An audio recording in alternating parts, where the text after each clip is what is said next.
नमस्कार, आदाब, सत श्री अकाल। मैं हूं आफरीन ज़ारा और आप देख रहे हैं सन ऑफ बंगाल न्यूज, आवाज बंगाल की। और जिक्र घटना का विरोध सीटू यूनियन खेत मजदूर कृषक सभा की तरफ से आसनसोल के बीएनआर मोड़ में किया गया। बृहस्पतिवार के दिन यहां पर सीटू की तरफ से विरोध प्रदर्शन का आयोजन किया गया, जिसमें आसनसोल के पूर्व सांसद बंशु गोपाल चौधरी, मीनाक्षी मुखर्जी, रोनू दत्ता, तापस कवि के अलावा वामफ्रंट के अन्य नेता समर्थक मौजूद थे।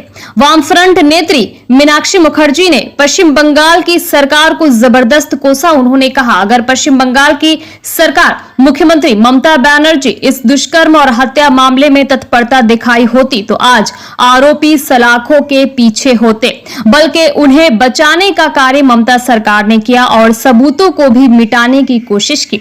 वहीं सांसद अभिषेक बनर्जी के ऊपर कटाक्ष करते हुए मीनाक्षी मुखर्जी ने कहा कि जिस तरह से पश्चिम बंगाल में जहां जहां घटनाएं हो रही है उस पर अभिषेक बनर्जी बोल रहे हैं, उनको ये शोभा नहीं देता। आज और एक जगह एक बच्ची की दुष्कर्म हुई है, कई जगहों पर आंदोलन हो रहे हैं, कोलकाता से लेकर सिलीगुड़ी तक महिलाएं सुरक्षित नहीं है। इसका जवाब आम जनता को देना चाहिए, बल्कि विरोधियों पर तंज कसना एवं विरोधियों पर आरोप लगाना कतई उचित नहीं है। इस विरोध समावेश के बारे में आसनसोल के पूर्व सांसद बंशु गोपाल चौधरी का क्या कहना है, आइए जानेंगे विस्तार के साथ son of Bengal news channel पे।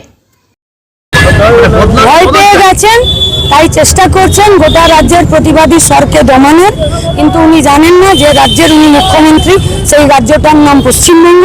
এখানে প্রতিবাদ করার জন্য কেউ কারো পারমিশনও নেয় না, আর কেউ কারো ভয়ও মাথা নামিয়ে থাকে না। কালকেও বলেছেন যে যে ঘটনা ঘটেছে তাতে রাজ্য পুলিশই একজন সিভিককে ধরেছে, এখনো পর্যন্ত সিবিআই কাউকে কিছু করতে পারলো না। আপনি কি ডাক্তার নাকি? অভিষেক ব্যানার্জি ডাক্তার? ডাক্তাররা বলছে যে একাধিক বিষয়, সেমিনার হল ভেঙে দিলেন, রেস্টরুম ভেঙে দিলেন, বাথরুম ভেঙে দিলেন। আপনি কি পূর্ত দপ্তরের মন্ত্রী নাকি? আপনি কে? এই রাজ্য সরকারের আপনি কে? আপনি কি পুলিশ কমিশনার নাকি? আপনার পুলিশ কমিশনারই বারবার বাইরে এসে বলছে যে না আরজি করে এই ঘটেছে ওই ঘটেছে। আর আরজি কর কেন শুধু ধরছেন? আরজি কর থেকেই এখন দার্জিলিং পর্যন্ত যা ঘটনা ঘটছে, কোন পুলিশ নিজেদের দায় অস্বীকার করবে? এই রাজ্যের কলকাতা হোক আর দার্জিলিং হোক আর আসানসোল হোক, রাজ্যের পুলিশ মন্ত্রীর নাম তো মমতা ব্যানার্জি।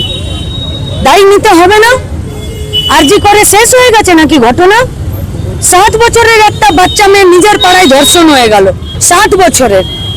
এই এখন এই মাত্র খবরে আসছে, দায় নিতে হবে না?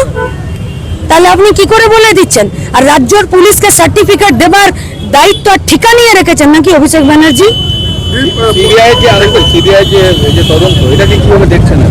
সিবিআই এর ট্র্যাক রেকর্ড ভালো নয়। আমাদের রাজ্যে কয়লা, গরু, বালি, নারদা, সারদা, তপনকান্দু, বগটুই, একটাতেও ট্র্যাক রেকর্ড ভালো নয়। কিন্তু গোটা রাজ্যের প্রতিবাদী মানুষেরা এবং সাধারণ মানুষেরা চাইছে যে আরজি করে সিবিআই একটু নিজেদের গতি বাড়াক এবং দ্রুততার সাথে দোষীদেরকে শাস্তি দিক, নইলে এই গোটা রাজ্যের মায়েরা, বোনেরা এবং মানুষ হিসাবে তারা সব থেকে বড় বিপজ্জনক অবস্থায় আছে। এবং একটা পাবলিক সার্ভেন্ট এবং একটা পাবলিক ও সংস্থা, ফলে তারা যে নিরপেক্ষতার সাথে এবং দ্রুততার সাথে মানুষের সাথে বিচার করবেন, এটুকু আশা তো রাজ্যের মানুষ সিবিআইয়ের প্রতি রাখতে পারে। এবার ওনাদের দায় হলো ওনারা ওনাদের প্রতি সাধারণ মানুষের আস্থা ভরসা রাখার জন্য যোগ্যতার এবং দক্ষতার পরিচয় দিচ্ছেন কিনা। আমরা শুরুতেও বলেছি, আজও বলছি, শুধুমাত্র পুলিশ মন্ত্রী বা স্বাস্থ্যমন্ত্রী আমাদের নজরে নেই, আমাদের নজরে সিবিআইও আছে। এবং এ লড়াই দুর্নীতির বিরুদ্ধে, এ লড়াই রেপের বিরুদ্ধে, এ লড়াই রেপ করে খুনের বিরুদ্ধে। পুলিশের গোপন তথ্য কে বলছে? ভালো করে খেয়াল করুন, আপনারা টেলিভিশনে কে বলছে সেই বক্তব্য? তৃণমূলের একজন নেতা, আমি তার নাম করবো না, কারণ ওকে নাম করলেই অনেকে ওর নামের পিছনে একটা, দুটো, তিনটে, চারটে এমন শব্দ লাগিয়ে দেয়। আমার নিজেরই খারাপ লাগে, আর ও তো নিজে বোঝে না এটা। ও একসময় রাজ্যসভায় এমপি ছিল, আর আমি দেখলাম কালকে যে রাজ্যসভার একজন প্রাক্তন এমপি, রাষ্ট্রপতি যিনি মহিলা আমাদের সব থেকে সম্মানিত ভারতবর্ষে, তাকেও জ্ঞান দিচ্ছে। ওর জ্ঞানের সীমা এত দূর, ও জানে না যে প্রাক্তন রাজ্যসভার সদস্য বা লোকসভা সদস্য তারা কিন্তু সারা জীবন রাষ্ট্রপতির এই নিয়ন্ত্রণে। রাষ্ট্রপতি একটা পদ, রাষ্ট্রপতি একটা অলংকার। প্রণব মুখার্জি এটা বোঝাতো সবাইকে, বুঝবে কে? আপনি তো বোঝেন, আপনারা সবাই কে বুঝবে? এরা বুঝবে না। এরা যা জানে পৃথিবীর কেউ জানে না। রবীন্দ্রনাথ থেকে আইনস্টাইন আপনাদের বুঝিয়ে দেবে। ডাক্তারি বিদ্যা হাইজ্যাক করছে। ফরেনসিক বিশেষজ্ঞ একটা ভয়ঙ্কর ব্যাপার। ফরেনসিকের রিপোর্টের উপরে ভারতবর্ষের আইন আছে। আর জিকর হাসপাতালের ভেতরে ফরেনসিকের বিশেষজ্ঞরা যেখানে ঢুকে গেছে, তার মধ্যে আরো 20টা লোককে ঢুকিয়ে দিচ্ছে। এবং সেদিন যদি যুব নেতা নেত্রীরা না থাকতো, কলকাতায় ওই দিন আমরা ছিলাম, বুদ্ধরা যেদিন মারা যান সেই দিনের ঘটনা এটা। যেদিন ওনার মরদেহ কলকাতায় আলিমুদ্দিন স্ট্রিট থেকে নীলরতন সরকার হাসপাতালের দিকে যাচ্ছে, তারপরে মীনাক্ষী ধ্রুব পলতাঙ্গার যুদ্ধ, তারপরে আমাদের গণতান্ত্রিক আন্দোলনের নেতা কাদের মোহাম্মদ সেদিন যদি না ধরতো তাদের ডেড বডি পাচার হয়েছে। আমি আর বেশি কথায় যাবো না। প্রচন্ড রোদ আছে, ভয়ঙ্কর রোদের মধ্যে আপনাদের অসুবিধা হবে কিছুক্ষণ। মাঝে মাঝে দরকার হলে একটু ছাওয়ায় গিয়ে বিশ্রাম করবেন। আর আমাদের 12:40 মধ্যে শেষ করতে হবে, কারণ দুর্গাপুরে যে ঘটনা কালকে ঘটেছে, আমি আর আপনাদের কাছে তার ব্যাখ্যাতেও যাব না।